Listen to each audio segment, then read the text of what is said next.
જય શ્રી કૃષ્ણ। મારી યુટ્યુબ ફેમિલીને આજે હું તમારી સાથે શેર કરીશ રાજસ્થાનની ગટ્ટાની સબ્જી।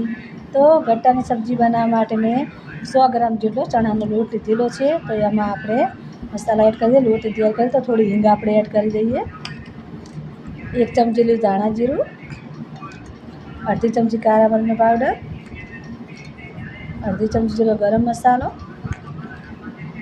અડધી ચમચી જેટલું મરચું, અડધી ચમચી જેટલી હળદર, અડધી ચમચી જેટલું મીઠું,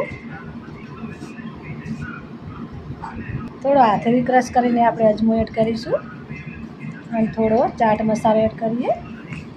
હવે બધું મિક્સ કરી દઈએ। મોયણ માટે 2-3 ચમચી જેટલું તેલ એડ કરી દઈએ, મિક્સ કરી દઈએ। હવે જરૂર મુજબ પાણી દેતા જઈશું ને લોટ બાંધતા જઈશું।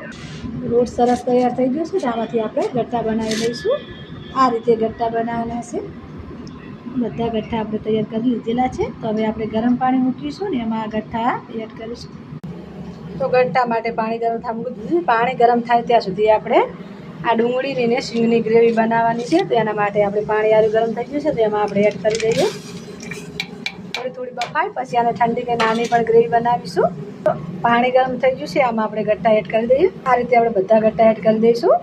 તો બધા ગટ્ટા એડ કરી દીધેલા છે। હવે આને બાફવા દઈએ। ત્યાં સુધી આપણે ડુંગળી, ટામેટાની, લસણની ગ્રેવી કાઢી દઈએ।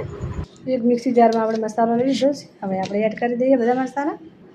ગ્રેવી સરસ તૈયાર થઈ ગઈ છે। તો આ ડુંગળી સિંગ હતી એ પણ બની ગઈ છે, તૈયાર થઈ ગઈ છે। તો ગેસ બંધ કરી દઈએ અને આને ઠંડી થવા ઘડીક મૂકીએ, પછી આની ગ્રેવી કાઢીશું। તો આપણે ગઠ્ઠા કાઢીને ટુકડા કરી લીધેલા છે। તો હવે આપણે વઘારની તૈયારી કરીએ। તો આપણે વઘાર કરવાની તૈયારી કરી દઈએ। થોડું તેલ એડ કરી દઈએ, થોડી રાઈ એડ કરી દઈએ, સૂખા મસાલા લીધા છે એ એડ કરી દઈએ, થોડી હિંગ એડ કરી દઈએ। હવે ગ્રેવી એડ કરી દઈએ। અડધી ચમચી હળદર પાવડર, 1 ચમચી લાલ મરચું, અડધી ચમચી ગરમ મસાલો, 1 ચમચી ધાણા જીરું, અડધી ચમચી ચાટ મસાલો, અડધી ચમચી જેટલું મીઠું। હવે મિક્સ કરી દઈએ। હવે આરી ગ્રેવી એડ કરી દઈએ। ગ્રેવી તૈયાર થઈ ગઈ છે, આમાં ગટ્ટા એડ કરી દઈએ।